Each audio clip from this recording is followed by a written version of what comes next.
Bienvenidos a Latitud Americana, el espacio donde convergen dos generaciones para analizar sin filtros la realidad nacional y su impacto en nuestra vida cotidiana. Les saluda Diana Torres, junto a Luis Montes Brito y Luis Montes, aquí en Long Island en vivo, 93.3 FM y 1440 AM. Comenzamos. Así es, aquí inicia Latitud Americana. Gracias a todos por conectarse a esta hora y por supuesto por seguirnos a través de nuestra cuenta de Spotify, porque estamos allí como Latitud Americana y como siempre, por supuesto, hablando de temas tan interesantes para el día de hoy. Solo para contarles y darles un abrebocas de lo que será hoy Latitud Americana, pues bueno, vamos a hablar del triunfo de la demócrata en Miami-Dade. También vamos a hablar un poco de Venezuela, por supuesto, lo que acaba de suceder no solamente con María Corina Machado, sino también con ese decomiso de ese barco que tenía petróleo y bueno, las nuevas fotos en el caso de Epstein también que surgieron la semana pasada inmediatamente y sin duda alguna algo que también entra en el debate político es que sale también electo el presidente Katz en Chile y eso lo analizaremos a continuación. Señores, muchísimas gracias por estar aquí. ¿Cómo se encuentran? ¿Qué tal el fin de semana? Buenos días, Diana, un gusto, Luis, buenos días. Ya un fin de semana frío, pero estamos calentitos. Así es, Luis. ¿Cómo estás tú? Feliz lunes, lleno de nieve, pero ni modo, así toca, ya se viene la Navidad. Así es, pues bueno, entremos en materia entonces, porque pues ya obviamente es oficial que Miami tiene una nueva alcaldesa y en esta ocasión pues una mujer que ha roto con todos los esquemas, Luis. Mira, la gringa, como se le conoce, ¿verdad? A Higgins, ella es una persona con una bastante interesante el background, ¿verdad? Podés ver que ha sido una tecnócrata, ¿verdad? Ha trabajado es una ingeniera, se ha trabajado en el AID, ¿verdad? Ha hecho mucho desarrollo, desarrollo económico y desarrollo humano, ¿verdad? En Latinoamérica. En español lo habla muy bien. De hecho, es parte de la, ¿verdad? Parte de la fortaleza de ella. Interesante que ella ha representado a la pequeña Habana, ¿verdad? Que es básicamente un distrito simbólico para los cubanos, ¿verdad? Y que a pesar de ser un bastión, ¿verdad? Duro, ¿verdad? Para los cubanos, que una demócrata lo represente, sabiendo, ¿verdad? Que cuando ves los resultados electorales, ves cómo los bastiones cubanos son los que primordialmente se mantuvieron como republicanos. Tenés también pero en las áreas, lo que fue interesante es esto, ¿verdad? Para setear ahí el contexto. Kamala Harris ganó esta misma jurisdicción por 1%, nada más, en el 2024. En esta ocasión se ha ganado por más de 15 puntos, ¿verdad? Son casi 20 puntos la diferencia entre Higgins y el coronel retirado, ¿verdad? Emilio González, ¿verdad? Entonces, él viene interesante también porque era un tipo que también cubano, muy allegado a Latinoamérica, ¿verdad? Había tenido posiciones en la embajada, como el attaché militar en la embajada de El Salvador, ¿verdad? Había estado en otros países de Latinoamérica, había estado en México también, ¿verdad? Un tipo de inteligencia. Principalmente, pero tecnócrata también porque él era el city manager. Lo que pasa es que muchas veces los tecnócratas, esa es la gran diferencia, ¿verdad? Que pueden ser carismáticos o pueden ser completamente secos. Y claro, creo que en ese sentido, a pesar, ¿verdad? De la ventaja que tiene, porque como sabemos, había pasado 28 años en Miami desde que no tenía un alcalde demócrata y no había tenido una mujer, ¿verdad? También. En su historia. Entonces, eso es interesante. Y luego tenés que, a pesar del involucramiento directo de Trump, ¿verdad? El endoso de Trump en los últimos días de la elección, simplemente no pudo levantar la candidatura. Luis, ¿cómo será esto con una mayoría republicana en Miami y que ahora pues asuma la alcaldesa demócrata esto? ¿Cómo lo tomarán ellos? Bueno, mira, es que lo valioso de este contexto es que estamos hablando primero, ella representa la pequeña Habana, que es el corazón del anticastrismo, del exilio cubano, que es precisamente el señalado como el de hueso colorado, el arco de los republicanos, Ajá. ¿verdad? Cualquier cosa que huela a comunismo, ellos lo rechazan.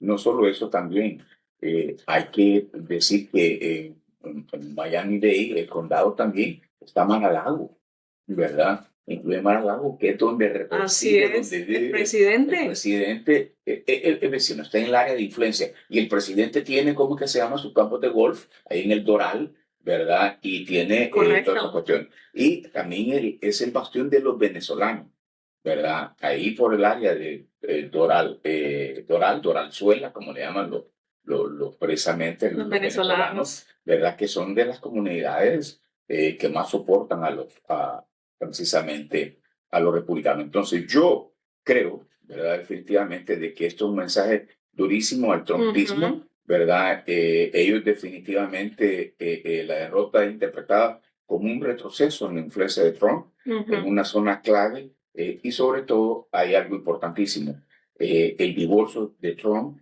con los latinos, ¿verdad? En este momento Trump viene en picada, todavía el 41% de los latinos le daban antes el voto, ahora ha bajado 20 puntos, lo que quiere decir que en realidad que 2 de cada 10 latinos están a favor de Trump, 8 están en contra. Wow, interesante ese número. Yo creo que hay, ¿verdad? Exacto, ¿verdad?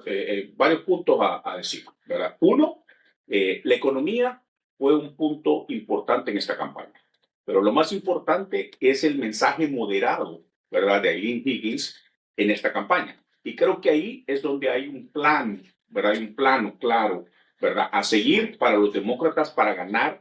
Fíjate bien, yo creo O que sea, que se podría convertir en un estado péndulo en algún punto. yo creería, ¿verdad? Que si escoges los candidatos correctos, fíjate que esta es la gran diferencia y creo que aquí es donde debe centrarse Ujú. verdaderamente la discusión entre el Partido Demócrata.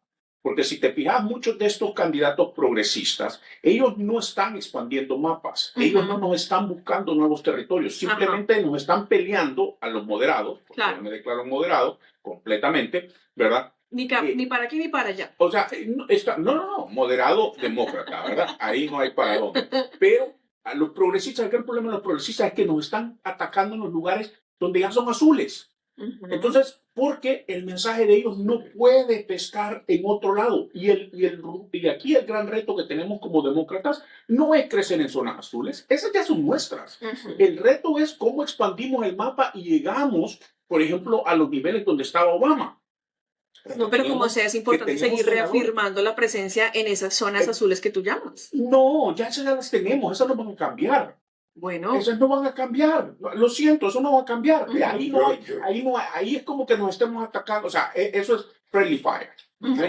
Yo comparto con Luis, porque el problema que tienen en este momento los liberales demócratas, Ujú. que en realidad muchos son más socialistas que otra cosa, además son minoría, ¿verdad? Pero son muy vocales y ellos llegan, incluso le hacen más competencia a los mismos demócratas Exactamente, moderados. es que no pueden llegar. Ajá. El mensaje de ellos no puede llegar más allá, vaya, de las zonas urbanas o de los lugares. Y Ujú. nosotros estamos para ganar en territorios así como en Miami, territorios que no hemos ganado en 30 años, Pensilvania. ¿verdad? Pensilvania, Ajá. Virginia, donde es un Virginia, péndulo, así es. ¿verdad? Es un estado péndulo. Entonces, cuando vemos estas cuestiones, ¿verdad? Mira en Jersey, que es un estado azul, pero es un estado azul y lo hemos ganado holgadamente este año, ¿verdad? En noviembre, precisamente por una candidata moderada, Ujú. ¿verdad? Entonces yo creo que el punto aquí, ¿verdad? Que trae esto, a ver, mira, importante, 60% de los votantes independientes que no están ni con afiliados, ni con los republicanos, ni con los demócratas, votaron a favor de Higgins. Ujú. Eso te quiere decir que un voto moderado, eso es algo que los progresistas nunca van a poder hacer. Nunca van a poder lograr esa porción del voto que es necesario para ganar. Ujú. Dos, ¿verdad? Ella no olvidó la base. De hecho, en las zonas demócratas, ella ganó hasta por 90%. O sea, en los distritos donde estaba, ¿verdad? Son demócratas, ella ganó 90-10, Ujú. que es importante. Lo que te quiere decir es que la base estaba con ella, Claro. ¿verdad? Por otro lado, los republicanos no votaron con él.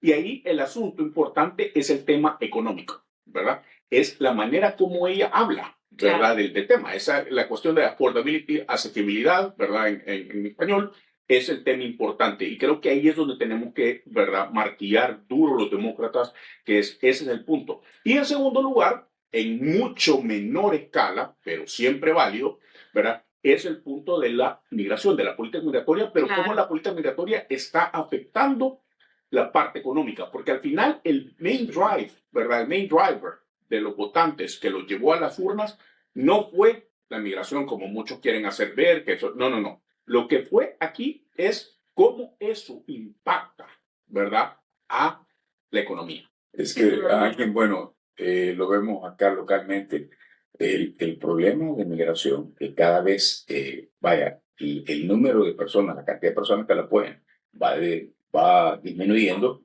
no porque les afecte a ellos, sino que porque está afectando la economía, ¿verdad? Y vaya, también Trump, más allá de su discurso, cuando la gente está yendo todas las semanas al supermercado, la gente siente Claro, el impacto. sin duda. Y además, ¿verdad? Cuando los empresarios, incluso, porque esto también ha creado ya un debate interno dentro del Partido Republicano, porque muchos no se sienten identificados con Trump.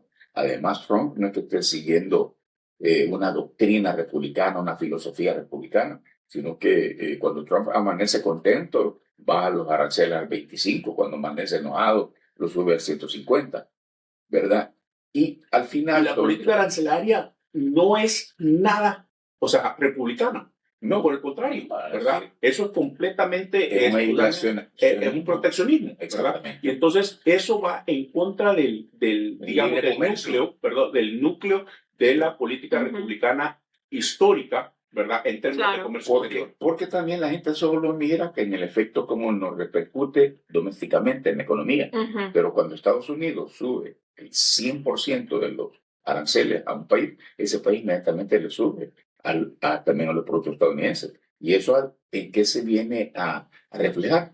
En menor producción. ¿verdad? Menor exportación. Exactamente, menor exportación, menos horas de trabajo. Por eso es que Trump se ha negado y está escondiendo, ¿verdad?, los reportes del desempleo. Sin duda ¿verdad? alguna. Y ya no creo que se vayan a saber esos números porque estamos, bueno, en diciembre y ya viene una gran cortina de humo como la que hemos conocido en programas anteriores. Y bueno, en mi opinión, digamos que la señora definitivamente ganó porque la agenda antimigrante del presidente pues ha golpeado duramente las comunidades del sur de Florida porque además ha recortado un montón de programas y ayudas para venezolanos, haitianos, nicaragüenses, entre ellos sus familiares que también se quedaron en el limbo una vez más después de que se cancelaran programas humanitarios. Lo irónico, ¿verdad? Y lastimosamente, ¿verdad?, vergonzoso, es que muchas de estas comunidades, ¿verdad?, votaron por Trump, ¿verdad? Y ahora están viendo las consecuencias serias, ¿verdad? ¿Verdad? Vaya, ciudades como, ¿verdad?, como se ha mencionado,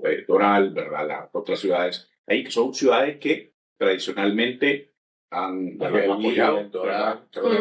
¿verdad? Todas esas son ciudades que han apoyado a Trump y que ahora están pagando las consecuencias. Pues bueno. Sí, fíjate que esto es lo que viene a reflejar también, porque esto no es aislado. Recordemos que Mandani ganó aquí también, recordemos lo que pasó en Nueva Jersey. Y ella fue comparada con Mandani también, entre otras, pero eso es puro pero a eso voy, que ese discurso ya no pega. La influencia del trumpismo ya no es suficiente para la gente, incluso declararse declararse trumpista, ya no es suficiente para ganar. La gente quiere algo más de esencia y a la gente ya le perdió el miedo al discurso, al señalamiento de que hacen de los candidatos.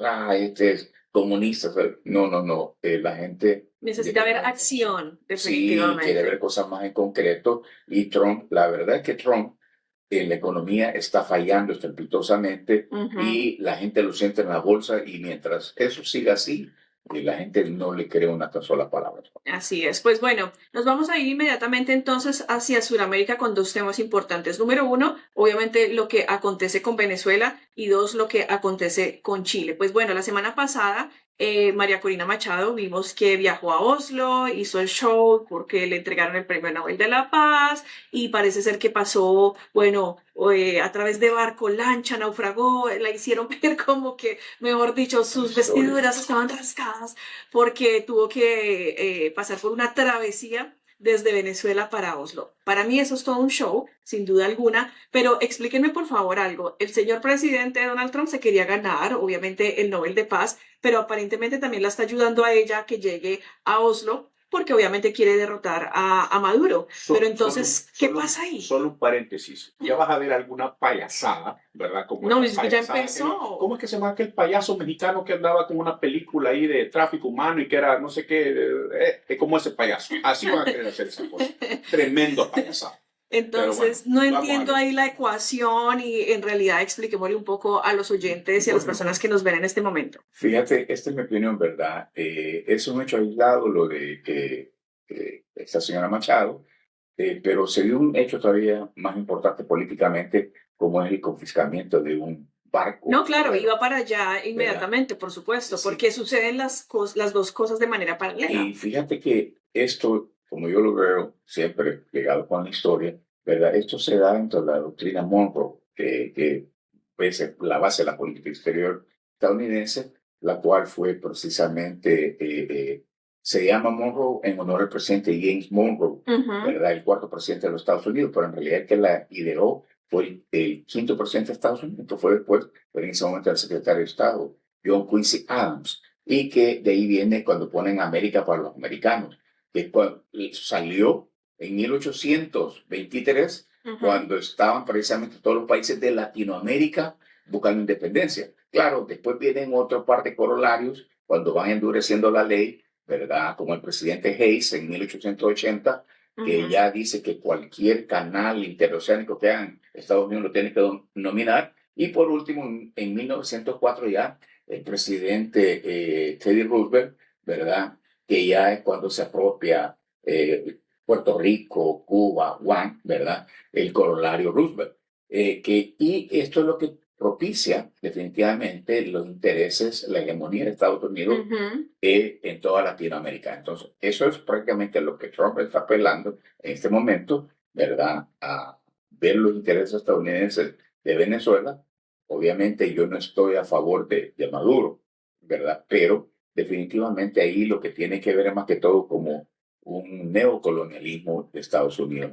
Señor Montes, explíqueme usted, por favor, porque es que también se incauta, las fuerzas estadounidenses incautan este buque petrolero, pero que además es increíblemente inusual y marca el más reciente esfuerzo, obviamente, de la Casa Blanca para aumentar la presión sobre Maduro, porque, pues bueno, parece ser que el barco efectivamente llevaba petróleo venezolano, pero que en el pasado tenía un historial de que tenía drogas. Sí, mira, fíjate que este asunto de la droga, ¿verdad? Es obviamente la coba, ¿verdad? Que se ha ocupado para hacer esto. Lo que se ha reportado es de que este buque iba en dirección a Irán, ¿verdad? Esto, ¿verdad? Ahí puede haber algo, ¿verdad? Que todavía no se ha reportado, ¿verdad? ¿verdad? Podría haber algún elemento importante. Quién sabe si puede ser que sea dinero que esté sacando Maduro, acuérdate que, o sea, él está preparando su salida, ¿verdad? Sin duda. Entonces, por ahí puede haber algo que más adelante quizás sea reportado. Por otro lado, creo que es el hecho también de que Trump, ¿verdad? De una manera está tratando de poner toda la presión alrededor de esto y tratar de alguna manera de desesperar a Maduro, ¿verdad? Obviamente, claro. digamos, está presionando, sin duda. El núcleo de Maduro no se ha quebrado, ¿verdad? Que es importante. Acuérdate, le han puesto $50 millones en bandeja de plata, ¿verdad? A la seguridad, al anillo, digamos, más cercano, ¿verdad? Esto. Por otro lado, tenés que ver también, ¿verdad? Este despliegue, más de 15,000 tropas, ¿verdad? De Estados Unidos, el buque más importante, ¿verdad? El Ford, el barco más importante de portaaviones en Estados Unidos está en el área y todo esto, y hemos estado viendo cómo esto se ha ido dilatando. Para mí, dos cosas, ¿verdad? Que puedan digamos, disparar esta situación. Una, que la presión contra Trump sea tan grande, ¿verdad? Estas fotos, por ejemplo, de Epstein comenzaron a generar presión, ¿verdad? Vimos cómo la noche que salieron las fotos de Epstein, de repente, por pura casualidad, mera coincidencia, empezaron a sobrevolar aviones F-18 sobre Venezuela, ¿verdad? Eso sí se dio a conocer y se reportó. Por otro lado, tenés, por ejemplo, la presión que están enfrentando en el Senado, ¿verdad? Correcto. ¿Verdad? Las investigaciones y todo eso que se va dando, ¿verdad? Puede hacer que eso despliegue. Viene el cierre de gobierno en enero, que eso es un hecho. Se va a dar un cierre de gobierno federal en enero, ¿verdad? Y tenés también, ¿verdad? Si lo querés jugar un poco más adelante, tenés las elecciones de medio término, ¿verdad? Que esto puede ser. Entonces, y él solo puede jugar una vez esa carta de invasión, ¿verdad? Porque el momento que invada, y hay que llamarlo por lo que es, una invasión, por supuesto. ¿verdad? Ese momento al mes se va a convertir en un problema, ¿verdad? Porque por mucho que quieras controlar, es un plan, digamos, de transición, es extremadamente difícil en esas condiciones. Además, recordemos que Putin también está apoyando a Maduro, entre otras. Yo quiero agregar algo. Fíjate que en mi opinión es cuando se torna la política de George Trump se torna maquiavélica. Porque Maquiavelo decía, la guerra es justa cuando es necesario, ¿verdad? Ahora aquí la ética te pregunta, ¿es necesaria para qué? ¿Verdad? Ya Luis dio tres importantes justificaciones. Los midterm, una cortina de humo para apartarlo de Epstein, ¿verdad? Y los problemas que están habiendo internamente, incluso ya aquí en el Congreso de Trump se le están revelando algunos, ¿verdad? Entonces, la vieja técnica que utilizaba Fidel Castro y este montón de caudillos en Latinoamérica, que se trata de crear un enemigo externo para cohesionar el frente interno. Y el que ya se declara la guerra a los vecinos y el que no la apoya, el que no se somete, ¿verdad? Ese está mal. Lo que sucede en ese escenario, ¿verdad? En el escenario del frente externo, dos cosas. Uno, digamos, el gobierno autocrático tiene que estar bien implementado, porque obviamente usted controla todos los medios de comunicación y entonces y maneja una narrativa que es la narrativa que cree la gente. Eso es lo que se prefiere. ¿Verdad? Entonces, aquí no va a haber eso. En Estados Unidos se dio en un punto, ¿verdad? Hay que recordar, después del 9/11, ¿verdad? No ha habido bipartidismo más sólido que en aquel entonces, donde, ¿verdad? Se pasaron pues medidas como el acto patriota, o sea, que infringían en los derechos civiles de muchos de los ciudadanos, pero era necesario por el contexto, o sea, el contexto dictó eso. En esta ocasión no hay una división marcada dentro de Estados Unidos, hay una politización demasiado fuerte que por más que él intente encontrar en un frente externo esta cohesión doméstica, va a ser difícil, ¿verdad? Yo creo en ese sentido. Al contrario, le va a generar más problemas. Y el gran problema que él tiene, ¿verdad? Yo creo que en términos globales, en términos de narrativa, es que por un lado él se jacta, dice él, que ha terminado 8 guerras en el mundo. Bueno. ¿Verdad? Que si vimos recientemente a Macron, ¿verdad? Hablando con los líderes de Europa del Este, le decía, mirá, disculpa que no te estoy felicitando porque dice Trump que él porque logró la paz, le dice, ¿verdad? Uno de los que firmó la paz. Y entonces se da eso. Entonces va viendo todas esas cuestiones y él, ¿verdad? Y su obsesión por lograr el Premio Nobel de la Paz, ¿verdad? Entonces yo creo que esto lo que hace es que lo pone, ¿verdad? En clara contradicción con sus objetivos. A muy global paso. Obviamente el precio del petróleo y el control del petróleo puede mucho más, ¿verdad? Porque obviamente el negocio que va a lograr de eso, hay que acordarse, la gente se le olvida. Él en el 2024, cuando estaba corriendo, ¿verdad? Llegó y tuvo una reunión, ¿verdad? Con un grupo importante de petroleros y les dijo, ustedes me levantan $1 billón y ustedes pueden hacer lo que quieran. ¿Y qué es lo que pasa? Resulta que Venezuela tiene las mayores reservas en todo el mundo de petróleo. ¿Y a quién va a beneficiar eso? Sin duda. A los petroleros. No, fíjate que cuando lo estaba diciendo eso otra vez, se me venía a ver quién maneja la narrativa.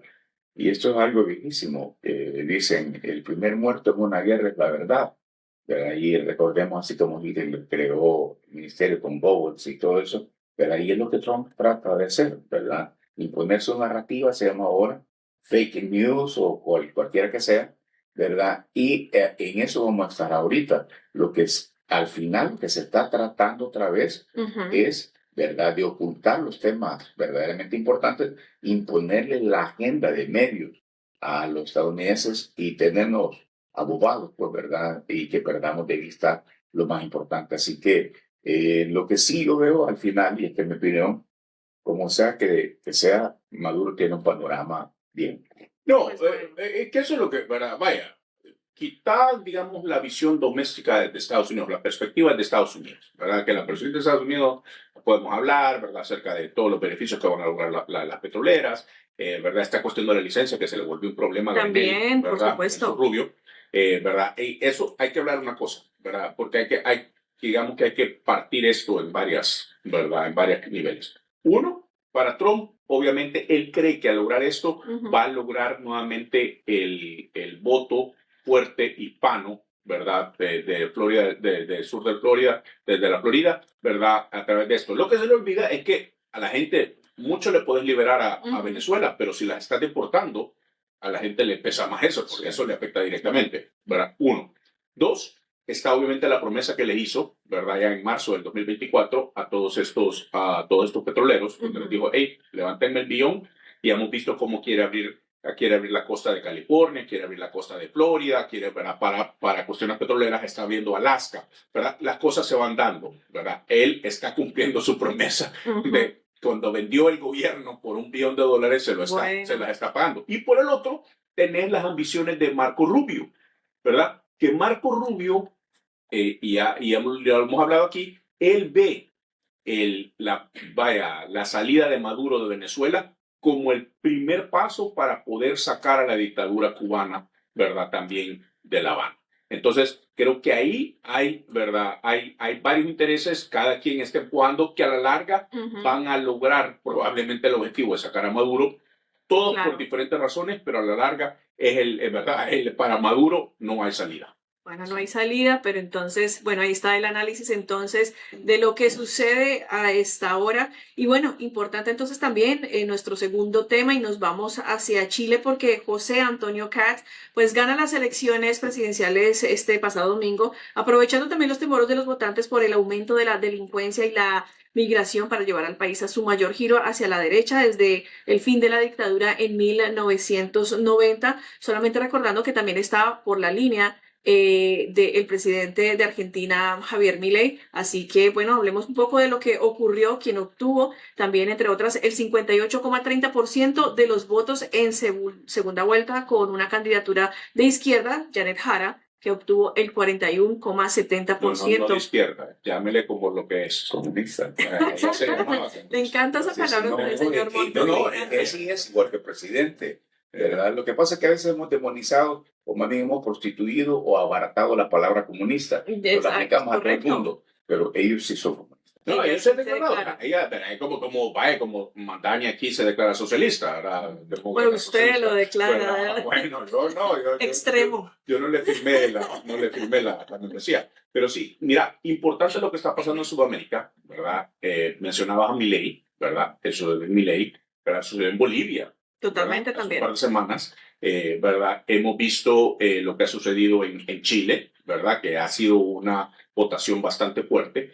¿Verdad? Y fíjate que dentro de los elementos, ¿verdad? Que marcaban la elección en Chile, habían 2-3 elementos que me llaman importantes, ¿verdad? Uno, obviamente siempre la economía, ¿verdad? Que la economía va para abajo, pero parte de las razones por la economía, ¿verdad? Digamos, el estancamiento o la carencia de crecimiento de la economía chilena, ¿verdad? Mencionan 2 cosas. Uno, la delincuencia, ¿verdad? Es correcto. Y, ¿verdad? Que está muy fea la delincuencia en Chile. Pero que asumen que el cambio de partido va a generar porque mejoras en la seguridad. No, te digo el tercer elemento, que es el que básicamente conecta a los otros dos, que es la migración, inmigración venezolana, ¿verdad? Claro. En Chile. Entonces, que eso básicamente, ¿verdad? Digamos, el quiebre de cuestión, ¿verdad? Que Kast ha promocionado ¿cómo es que se llama? Una política migratoria fuerte en contra, ¿verdad? Que es lo que Jara y Boric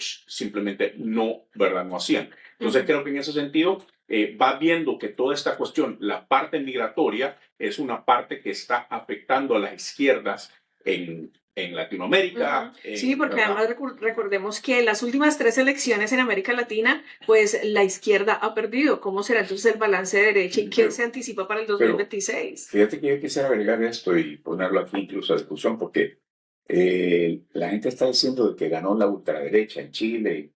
La verdad que esto corresponde a un fenómeno mundial que se está dando, ¿verdad? Y ahí Chile tenés a Milei, a la par, ¿verdad?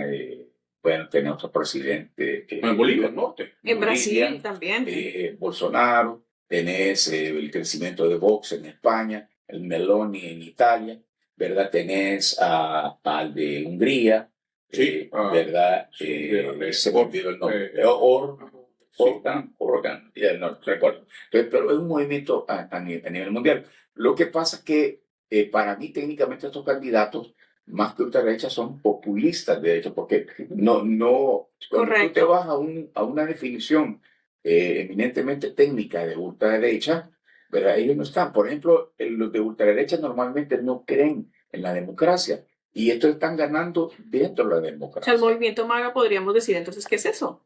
Sí, es un, Sí, es ellos sin son un duda. movimiento fascista, Un movimiento populista. nacionalista, Sí, ¿verdad? pero sí, más que todo es un nacionalismo, ¿verdad? Es un nacionalismo.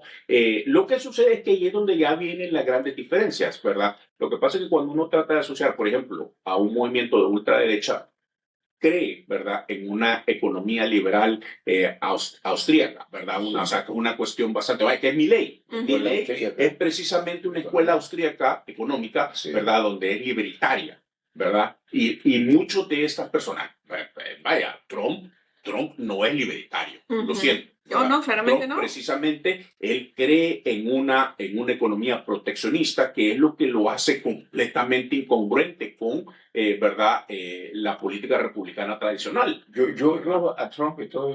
¿Pero proteccionista? Pero Es ¿En ese sentido? mira, aranceles y todo eso, por ejemplo, esos 12 billones de dólares Pero que para le su dio beneficio propio, porque eso es siquiera- exactamente, y ahí es donde iba. porque para la comunidad Ellos definitivamente no, para el votante no. en realidad lo que son mercantilistas. Y el mercantilista es aquel que cree que el gobierno utiliza el gobierno Trabaja para sí. para el botín, como es Trump. Claro. Entonces, él no lo hace pensando, él igual se le rodea a Putin, igual el gran Bueno, como amigo en Sudamérica también se le arrodillan a Trump, Entonces, ¿verdad? Pero no, empezando por Centroamérica. no es una cuestión ideológica. Fíjate que algo interesante. Fíjate que Argentina siempre es, por lo menos en mi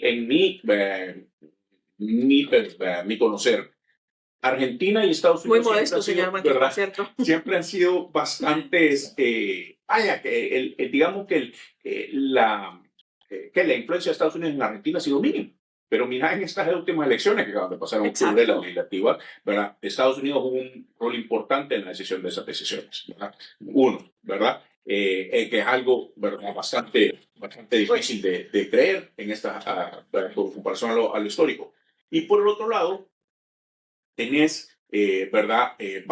Mira en Estados Unidos lo que está pasando ahorita, nuevamente, estas cuestiones de que él está hablando de que, ¿verdad?, quiere liberalizar la economía, pero le está dando un paquete de 12,000 millones de dólares a los granjeros, precisamente por el impacto que han traído las políticas arancelarias. Sin duda. ¿Verdad?, a los granjeros. Entonces, en ese sentido, es incongruente con lo que conocemos por economía. Pero eso es una improvisación, porque estaba dentro de sus planes. Pues nosotros vamos a hacer una breve pausa, pero al regreso hablamos definitivamente del caso Epstein y de, bueno, algo también que se nos queda por ahí en Centroamérica, y es el caso de Honduras, que va a pasar 2 semanas y todavía no se conoce el ganador final. Así que vamos a una breve pausa, volvemos en minutos. Regresamos a Latitud Americana. Con ustedes sus anfitriones Diana Torres, junto a Luis Montes Brito y Luis Montes. Aquí en Long Island en vivo, 93.3 FM y 1440 AM. Gracias por continuar en sintonía. Iniciamos una vez más en esta segunda parte de Latitud Americana hablando un poco de lo que ya habíamos anticipado, y era qué va a pasar en Honduras. Llevan ya 2 semanas y todavía no tenemos un candidato oficial para que gobierne el país centroamericano en el 2026. ¿Qué va a pasar ahí según ustedes, señores? Bueno, yo creo que es normal lo que está pasando. Y entre otros tiene hasta el 30 de diciembre, o sea, están dentro de la ley. No hay, ¿verdad? Definitivamente están dentro de la ley. Y cuando has tenido unas elecciones tan cerradas, Ujú. tan cerradas, yo creo que es mejor que se tarden unos días en dar al ganador, pero que sea bien detallado, bien investigado, a que Pero por perdóname, ¿ahí cuál investigación? Hay todavía contar ningún los votos. detalle si es que ahí ya se sabe definitivamente quién podría ser el ganador, porque además es un estrecho margen. Sí, por eso, pero el conteo de voto por voto es lo que al final va a venir a Yo creo que es que el definir. presidente Donald Trump tiene muchos asuntos en este momento y se le está olvidando Honduras y no ha metido mano todavía ahí. Mira, yo creo que, mira, ha habido reportes importantes, por ejemplo, ¿verdad? Los reportes de esta compañía que está manejando que está manejando las boletas y todo eso, de la Ujú, transmisión de boletas, ¿verdad? Donde un par de semanas antes cuando hicieron, digamos, el test, ¿verdad? Para esto, ujú. de hecho, solo el 36% de las boletas que trataron de transmitir en ese entonces se logró. Entonces, ahí hay un claro problema llámese tecnología, llámese de reporte, lo que sea. Ujú. Por el otro lado, tenés elementos importantes, ¿verdad? Como por ejemplo el expresidente Mel Zelaya, ¿verdad? Que ha salido a decir Esposo de bueno, primer damo el primer damo, ¿verdad? El primer damo de Honduras, ¿verdad? caballero. Entonces, Bueno. entonces, ¿qué ha salido a decir? ¿Verdad? Que básicamente que va a haber un golpe de Estado, Ujú, ¿verdad? Va a ser importante. Por el otro lado, tenés a locos como Roger Stone, aquí, ujú. ¿verdad? Uno de los principales asesores de Donald Trump, ¿verdad? Y amigo personal de años, donde él ha dicho de que, ¿verdad? Que no importa, ¿verdad? Que ya Estados Unidos está listo para reconocer a Spura, ¿verdad? Ujú. Como presidente. Entonces, y además de eso, tenía al otro, ¿verdad? Que ha quedado básicamente en el aire, que es precisamente Nasrallah, que hay que recordar, una vez más, que a este ya le hicieron esto en el 2017, ¿verdad? Correcto. Y ahora en el 2025 la vuelve a vivir. Entonces, yo creo que en ese sentido es interesante lo que se viene.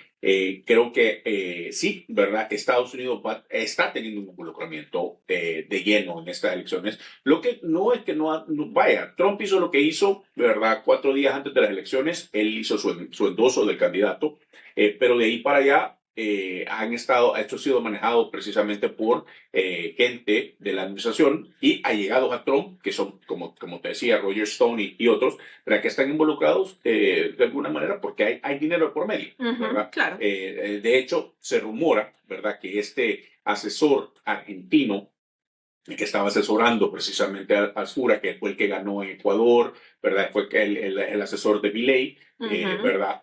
Precisamente él, ¿verdad? Su proximidad con Roger Stone fue precisamente lo que llevó al endoso, ¿verdad? De Trump, de Ascura, ¿verdad? Wow. Entonces, y esto, ¿verdad? Lo interesante es que hay un par de proyectos ¿verdad? En Honduras que tienen que ver mucho con las criptomonedas, sorpresa, sorpresa, ¿verdad? Donde lo que se busca es estas ciudades autónomas, que básicamente que van a ser jurisdicciones que no van a, ¿verdad? Al estilo Filipinas. Exacto, que van a ser básicamente autogobernables y que Ujú. las leyes de Honduras Sí. no van a aplicar. El país es ¿verdad? de soberanía, ¿verdad? Y precisamente son como territorios libres, básicamente. Se los entregan a unas organizaciones, ¿verdad? Y eso por un proyecto que viene de hace años trabajando en Que lo que Honduras. estamos logrando. Entonces, Ujú. obviamente miran a Ascura como el vehículo importante para poder llevar esto ya a una realidad. Sí, yo creo que Honduras ha sido un país que ha sido un poco olvidado en realidad y ahora mismo pues se lleva la atención también por los altos niveles de inseguridad que se viven. So, probablemente que llegue pues una persona a tratar de calmar un poco las aguas en ese aspecto, pues podría también volver a elevar un poco el país en otras materias. Bueno, y de por sí la economía de Honduras que han andado muy bien y ahora esto se suma también los últimos anuncios del Seguro Social estadounidense donde ya le está recortando los derechos, los beneficios de jubilación, de Ujú. Medicare, ¿verdad? A aquellos hondureños que tenían TPS. Hay que recordar que los hondureños tenían Por el TPS huracán. desde el Polmich, desde Ajá. el huracán fue 97. 98 y le dieron TPS desde el 99. O sea que tienen 26 años, ¿verdad? Entonces son gente que si alguien tiene 40 años y ya tiene 66 años, pues o Sí, más. Por Entonces supuesto. hay un buen... Imagínate esta gente de la noche a la mañana queda sin pensión. Honduras, como todo el mundo sabe, también depende enormemente de las remesas familiares. Más de un 25-27% del Producto Interno Bruto de Honduras es el producto de las remesas familiares. Entonces, ahora, a mí lo otro, estos elementos también, ¿verdad?, que estoy mencionando y que no me caben. Yo no sé todo este rompecabezas cómo viene a abonar la liberación del expresidente, ¿verdad?, Juan Orlando Hernández. En contraposición y en contradicción totalmente. Bueno, yo no. Pero es que políticamente esto lo que hizo, ¿verdad?, fue precisamente poner al Partido Nacional, ¿verdad?, nuevamente quitarle esa nube de corrupción, ¿verdad? Al decir, hey, Estados Unidos ha validado que todo lo que se hizo y lo que se dice contra el Partido Nacional, que era precisamente el ataque más fuerte que se le había dado, a pesar que Ascura se había desmarcado, ¿verdad?, de Hope, ¿verdad? Igual, o sea, vaya, en Latinoamérica eso es bien fácil. Te viñetan, ¿verdad? Y eso obviamente es lo que va. Y entonces decían el Partido Nacional de Juan Orlando Hernández. Fíjate que ahí sí, ahora sí lo entiendo, porque entonces Estados Unidos le lava la cara al partido, como decir, hey, no estamos peleados con él, pues mira, lo que estamos. Exactamente. Ahí sí, eso sí. Y eso es lo que precisamente lo que catapulta, ¿verdad?, en los últimos días al Partido Nacional. Sí. Porque si uno lee las encuestas, ¿verdad?, antes, si es que se pueden creer las encuestas a estas alturas, ¿verdad?, digamos, la competencia era entre Nasrallah y el Partido Libre, que es precisamente el Libre, es una decisión del Partido Liberal, ¿verdad?, que es la que creó después Mel Zelaya, ¿verdad?, con Xiomara Castro y, ¿verdad?, la candidata, ¿verdad?, esa que estaba corriendo. Y entonces, es en teoría, ¿verdad?, la competencia era Nasrallah contra el Partido Libre, el Partido Liberal. Y de repente, ¿verdad?, hemos visto cómo ahora sale Partido Nacional y Partido Liberal. Son los dos partidos tradicionales en Honduras, ¿verdad? Y que, ¿verdad?, y que básicamente el Partido Libre apenas alcanza el 20%. ¿Verdad? Que cuando tú hablas con gente, ¿verdad?, que está involucrado, lo que te dicen es que, ¿verdad?, la campaña de Libre fue precisamente al hueso colorado del partido.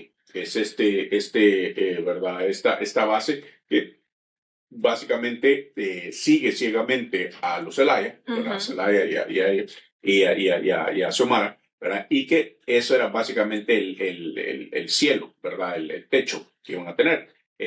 Pero aparentemente, ¿verdad?, este involucramiento de Trump en gran medida, no sé, y eso es lo difícil. En elecciones es difícil cuantificar cuánto puede significar un endoso, ¿verdad? Es casi imposible. Lo que sí es que al Pero final, ¿cuánto puede significar en votos o en dinero? en votos, sí. votos principalmente, ¿verdad? Yo creo que aquí, al contrario, yo más que Estados Unidos le esté dando dinero, ¿verdad? Estados Unidos, Roger Stone y toda esta gente que está alrededor le están cobrando dinero. Hay que recordar que esto es tradicional en Latinoamérica, que Estados Unidos es de la manera que ejerce su influencia, ¿verdad?, bendiciendo, ¿verdad?, o vaya satanizando a alguno de los candidatos. Ellos dicen, tiene todo nuestro beneplácito. Entonces, y eso pesa en Latinoamérica. Sin duda. Países más que otros, ¿verdad? Obviamente, es lo que me pareció extraño. Por ejemplo, en Argentina nunca ha sido esta cuestión, ¿verdad?, Estados Unidos, al contrario. Pero entre más al sur vas, siempre se tiene esta tendencia de que entre más al sur, menos influencia Estados Unidos. Y es clara, ¿verdad?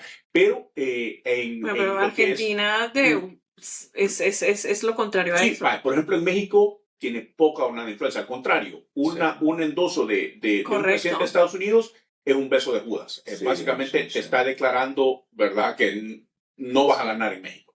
Pero te vas a Guatemala, te vas a El Salvador, te vas a Honduras, y es una aplicación económica nuevamente. El nivel de remesas, el nivel de dependencia de las remesas familiares por parte de estos países es alto. Entonces, ¿verdad?, en El Salvador alcanza más del 20%, ¿verdad? En Guatemala, ¿verdad?, también está, ¿verdad?, alto. En Honduras, obviamente, creo que es el 27% en Honduras, ¿verdad? Entonces, entre más dependencia tenés de las remesas familiares, y casualidad que la mayoría de estas personas, ¿verdad?, digamos, de los conciudadanos de El Salvador, de Guatemala y Honduras, residen en Estados Unidos. Residen en Estados Unidos. Bueno, se nos va acabando el tiempo, pero quiero dedicar el último tema a lo que, bueno, ha sido noticia hace ya varios años, pero que hoy toma fuerza porque los legisladores demócratas estadounidenses ya publicaron 2 nuevos lotes de fotografías. Lotes, yo me imagino que eso es un patrimonio bastante amplio de Jeffrey Epstein, que revelan detalles de la casa del pedófilo convicto y sus vínculos con algunos ricos poderosos. Allí pudimos ver, pues bueno, las personas que aparecen, desde el ex príncipe hasta Bill Clinton, que ya lo decíamos fuera del micrófono, no se nos hacía raro que no estuviera, nos sorprende, pero entre otros secretos y otras cosas que se vienen revelando, ¿qué va a pasar con este tema y cómo esto, pues, cómo se va a salir librado Donald Trump de todo esto? Bueno, yo veía, Trump se está complicando, él no ha sido acusado, pero él mismo se hace sentir, se hace ver como un sospechoso enorme. Pero en este sentido yo estaba recordando de que precisamente Michael Wolff, un biógrafo, un periodista, recientemente ha interpuesto una demanda contra la primera dama, contra Melania Trump, ya que este señor Wolff asegura de que Melania, de que Trump conoció a Melania precisamente era parte del catálogo de los servicios que presentaba Epstein. Y entonces la Casa Blanca... O sea que ella debe estar en uno de esos lotes, seguro. Sí, indignada, respondió la Casa Blanca y amenazó con que iba a demandar a este tipo. Entonces este tipo lo que hizo a cambio, se adelantó él, y él ya presentó una demanda en contra del matrimonio presidencial. Bueno, su opinión, señor Montes. Mira, yo creo que esto obviamente es parte de las razones por las que Patel se ha sentado en estas semanas. Han gastado más de $1 millón en overtime para que limpien, ¿verdad? Los archivos. Está documentado. Esto es algo, ¿verdad? También por lo cual no vemos, ¿verdad? Hay todavía redacciones en muchos de estos archivos. Y yo creo que los demócratas, y aquí lo voy a hablar de manera política, pero así abierta, hacen mal si sueltan las fotos ahorita.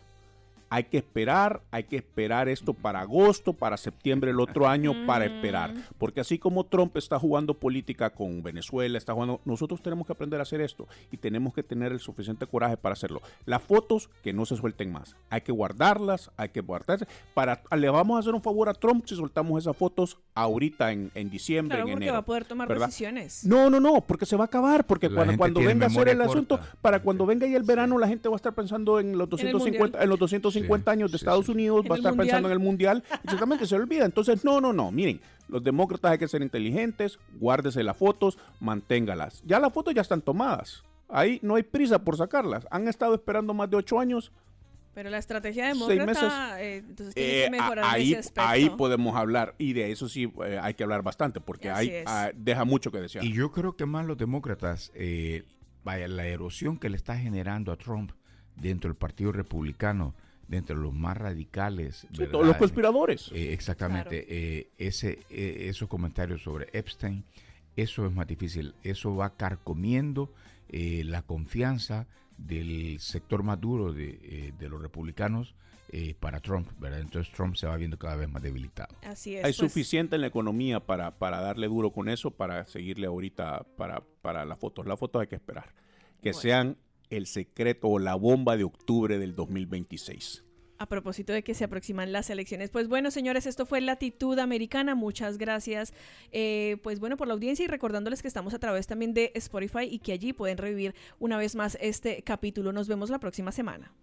Así llegamos al final de Latitud Americana, donde analizamos y cuestionamos la realidad que vivimos. Gracias por acompañarnos. Somos Diana Torres, Luis Montes Brito y Luis Montes, y esto fue Long Island en vivo, 93.3 FM y 1440 AM. Sintonícenos la próxima semana.